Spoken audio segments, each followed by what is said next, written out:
আশিক ভাই, যে আজকে যে টুর্নামেন্ট আপনি নিয়েছেন, আপনার প্রত্যাশাটা কি? আমার প্রত্যাশা তো অবশ্যই প্রত্যেকটা টিমের প্রত্যাশা যে তারা জয় লাভ করবো। আমারও সেম প্রত্যাশাই, আমরা জয় লাভ করবো আশাবাদী, আর বাকিটা আল্লাহর ইচ্ছা। ঠিক আছে। আর এই যে আপনার যে আপনার প্রত্যাশা এলাকায় যে লোকগুলো আইছে, দর্শকগুলা, তাদের সম্বন্ধে কি বলবেন? যে যেই দর্শকগুলো আইছে আসলে এটা আমি মনে করি আমাদের টিমের জন্য একটা বড় শক্তি, ঠিক আছে। কারণ দর্শক হইলো খেলার একটা প্রাণ।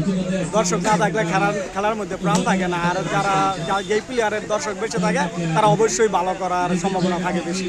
আর আমরা প্রায় সময় জেনে থাকি আপনার খেলার উৎসাহ খুব বেশি, আর আপনার একটা মানে খেলার মাধ্যমে একটা মেসেজ দিতে চান যে এই মাদক সব খেলা ধরো মাদক ছড়ে, কিভাবে যে বলেন এটা? আসলে বিষয়টা হচ্ছে কি, আর দেশের মধ্যে এত মাদকের একটা সরাসরি, ঠিক আছে। তো আসলে আমার একার পক্ষে তো সবকিছু করা সম্ভব না। তো আমার নিজের জায়গা থেকে আমি চেষ্টা করি খেলার মাধ্যমে অন্তত একজন মানুষ হইলো যদি সে মাদক থেকে দূরে থাকে, এটি আমারই। যেমন আমাদের একটা স্লোগান আছে আশিক ফ্যাশনের ব্যানারে, মাদক ছাড়াও খেলা ধরো, মাদক মুক্ত সমাজ গড়ো। এইটাই আপনাদের প্রত্যাশা করি। আরেকটা আমি তোমার এই ভিডিওর মাধ্যমে আমি আরেকটা বার্তা দিতে চাই যে আসলে যেমন আমরা বিভিন্ন সময় বইয়ের মধ্যে বিভিন্ন যুক্তির মধ্যে দেখে থাকি যে অনেকে বলে যে আমাদের একটা শিক্ষিত মা দাও, আমরা তোমাদের একটা শিক্ষিত জাতি দিব।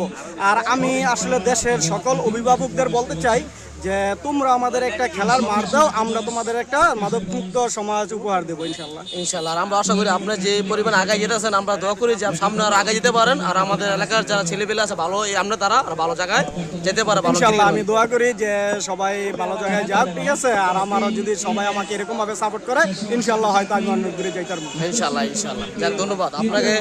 আর আশিক ফ্যাশন হাজী সাহেবের মোড়, তিনি ভালো মানুষের জন্য, ভালো খেলাধুলার জন্য অনেক কিছু করতেছে।